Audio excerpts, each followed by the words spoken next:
Let me ask you, Sean, what is the Dallas Stars Foundation?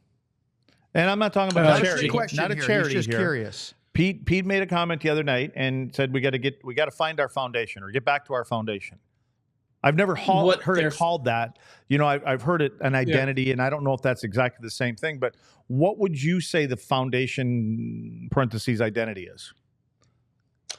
The foundation of the Stars is Miro Heiskanen and Jake Oettinger. That's the foundation of the Stars. That's the way I would use. That's the way I would use the word foundation. The way Pete used it is very different than I would, because getting back to their foundation, I think of core pieces that you stand on, and then everything else goes around them. So Pete used that word a little bit differently than I would. I think maybe he was using it for get back to our culture or structure, whatever it was. But I think it was just, to me, the way he used foundations is different than I would have used, because the Stars, what they're supposed to be is they're supposed to be a hard team to play against. They're supposed to be a team that can attack you in waves and all of that stuff. And they're supposed to be decently enough defensively. And they haven't been that. They obviously weren't that against Chicago. I mean, they've been, it's one bad loss against Chicago. It doesn't throw everything out that they've done before that. But yeah, it's a weird word usage, Luds. Well, so Sean, when you say they're supposed to be a hard team to play against, you define that. Supposed to be. But okay, so so because I think of a different hard to play against than probably the way other people do. Like, would you say, like, when you say that, do you mean, you know, they're 3 lines deep, they run fast, you know, they're the tempo, or what do you mean by it? Yeah. When I look at it that way, it can be done a couple different ways. But for me, the big one is, are they a team where if you shut down one, I'll fix my camera angle here before John yells at me to do it. I like the tower of hats, though. Coming. Yeah. Hey, hold on. Should we do a quick screenshot and send this to Sam as you can decorate your background? Like, look, he's got all sorts of stuff going on. Yeah, I can. Not to derail the show. Yeah, exactly. Anyway, does that say kerfuffle? It does.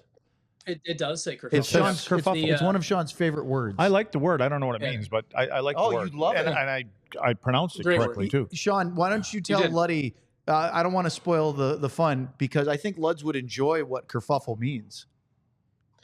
I mean, it's essentially chaos. It's chaos, altercation. Oh, the Dallas Stars in their own zone is a kerfuffle. Yes, exactly. Okay, exactly. I'm going to start calling it kerfuffle. We're going to have a thumbnail pretty soon. All right. Yes. Yep. Okay, so let's go back to hard to play against.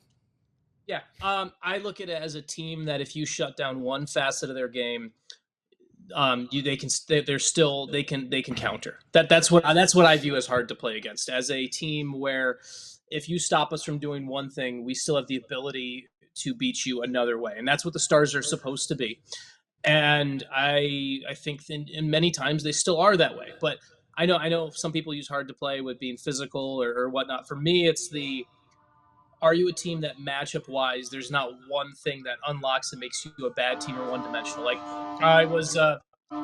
that's not Sean, me. They're coming for you. That's not me. That's you guys. I think somebody thinks you're wrong. No, the only reason I was asking that, Sean, is because you're right. Because when I hear the word hard to play against, and I can understand it, because Dallas is hard to play against because you don't know how to match up against them. I'm going back for the last 2 years. How do you match up? I mean, they just come at you wave after wave. And, you know, and again, with that, if you can continue to play that way, then somebody can go ahead and tell me, well, we don't spend a lot of time in our own zone, so we don't have to worry about that much. The other way is hard to play against is we don't get quality scoring chances. You know, and when we do, we have a goaltender that can mop it up, because that's what the goaltender did in the first 6-7 games. Would you agree that the traditional hard to play against definition is heavy, physical, in your face? The term has changed. Yeah. It's become different. Yeah. You know, I mean, in our day, man, they're hard to play against. Yeah. You know. Well, I think it always meant. I actually think, in a way, it always meant the same thing. Because, like, I think one of the ways we look at it is playoff hockey always gets this mentality of playoff hockey is harder to play against or more physical. And I actually would argue that playoff hockey, it's not that playoff hockey is more physical. It's just the nature of this league is you play 82 games. They played Chicago the other night. They played Colorado tonight. They're going to play Winnipeg on like you don't have time really to focus on the opponent. You only focus on yourself as a coaching staff. You get to the playoffs, you get into a series, you're only focusing on your opponent. It's not just your own game. And so all of a sudden, flaws, weaknesses, everything gets exposed in a playoff series. And that's why playoff hockey, in my view, becomes more physical because teams start to find spaces. That's the way to push other teams, and that's the way to do that. So I think hard to play against still effectively. It's the terms changed a little bit, but for me, it still comes from the same impetus where what is the way you have to win in the postseason, and it can be physical. And for me, it's just the matchups become so more difficult and everything like that. Yeah, I think it was Razor that used it in these kind of circumstances. He used to have an analogy, and I'm sure he still does, but he would talk about somebody that's wearing a wool sweater and trying to climb through a barbed wire fence. Because you're gonna get all hung up, and you can't get anywhere. And so I don't know if he was referring to just all over the ice, because that's the way I like that analogy when you're trying to get into somebody's defensive zone. You can't get through, and right now at times it's like you got your birthday suit on and you're climbing through so. Neither one seems very favorable.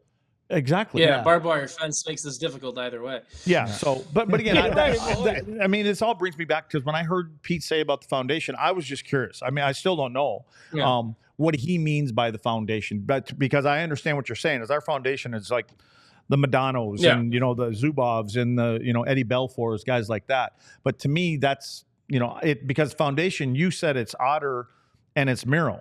Well, you're already at your foundation then, because they've been playing pretty well. Yeah.